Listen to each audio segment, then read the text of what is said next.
বিসমিল্লাহির রহমানির রহিম। আসসালামু আলাইকুম। রেহেনা পারভীন শিল্পী বলছি।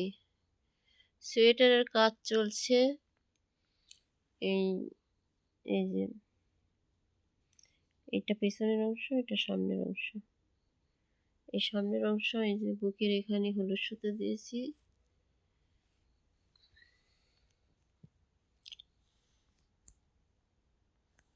আসলে এগুলো সুতার এই বর্ডার না হওয়া পর্যন্ত এগুলো এই যে মরে যাচ্ছে, শুধু চাপে যাচ্ছে। বর্ডার হলে এগুলো পরিষ্কার দেখা যাবে। এইভাবে এই যে 4 রাউন্ড হলুদ সুতো দিয়েছি। এখন এই যে এখানে আবার 4 রাউন্ড হলুদ সুতো দেবো, এই পর্যন্ত দিলে এই পর্যন্ত মিলবে।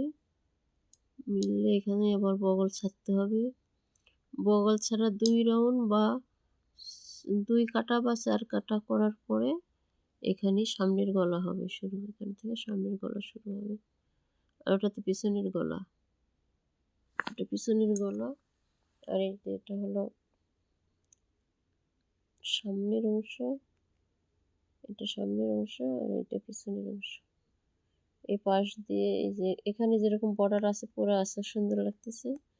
এই হাতার এখানেও বর্ডার হলে এখানেও পরে থাকবে, সুন্দর লাগবে। গলাতে বর্ডার হবে, সামনের গলা, সেই সামনের গলাতেও বর্ডার হবে। এই সাইডে সেলাই হবে, এই সাইডেও সেলাই হবে। এখানে এই 4 রাউন্ড হয়েছে। সবুজ সুতো দিয়েছি, হলুদ 4 রাউন্ড দিয়েছি, এখন সবুজ 4 রাউন্ড দিয়েছি। তারপর আবারও হলুদ 4 রাউন্ড দিব। এক এক কাটা সিধা, এক কাটা উল্টা, ওই জন্য করে দেখালাম না, এমনিতে দেখিয়ে দিচ্ছি। যেটা এক কাটা সিধা, এক কাটা উল্টা, এটা তো পারবেই। আর তারপরে এখান থেকে আবার বগলের কাজ শুরু করব। এই হলুদ সুতা দেওয়া আরও এই যে 1-2 কাটা চলছে।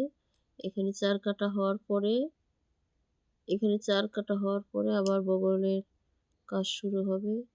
আর বগলের কাজ শুরু হওয়ার পর 2 কাটা বা 4 কাটা পর এখান থেকে আবার গলার কাজ শুরু হবে। আর এই বগলের এই দিক দিয়ে বর্ডার হবে, গলার চারিপাশে বর্ডার হবে। সেলাই করতে হবে কাঁধ, এই কাঁধ আর সামনের এই সামনের পার্টের যে আবার কাঁধ হবে, সেই কাঁধ একত্র করে সেলাই করতে হবে। এই সাইড দিয়ে সেলাই হবে। তারপর গলা সম্পূর্ণ বর্ডার হয়ে ঘুরে আসবে। তারপর বগলের 2 পাট এক হওয়ার পর এখানে সম্পূর্ণ ঘুরে আসবে বর্ডার, তাহলেই হয়ে যাবে। এখন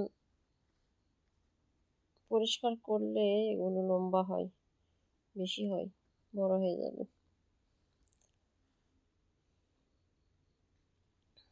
আজকের মতো এইটুকুই। আল্লাহ হাফেজ।